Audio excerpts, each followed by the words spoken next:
years ago. All right, got it. Our next guest says she has the solution to fix pensions. That's state worker pensions. Unions should contribute more to retirement.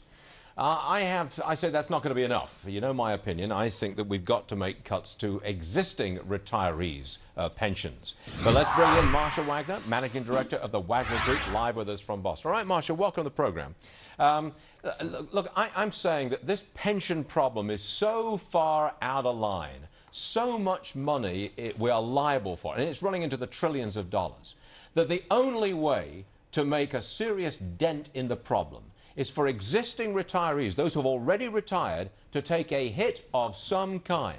It's harsh stuff, but I'm saying that is the fundamental answer to the problem. And you say? I say that we clearly have a problem. We have a potential underfunding of retiree health and pension benefits at about the 1.3 trillion level. However, I don't think that harming current retirees or reducing their benefits is necessarily the solution.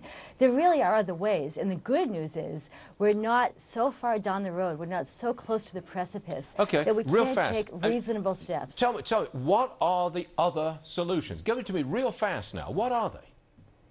Well, there are two of them. One would be different types of pension design. That's for future retirees. That takes years for any kind of savings to kick in. And the other solution would be different types of pension governance. With respect to pension design changes, there are different types of states that have different laws. You are correct. Some states abide by the contract theory of law, which states that in general, once somebody is hired, their pension benefit could never change during the entire course of their employment.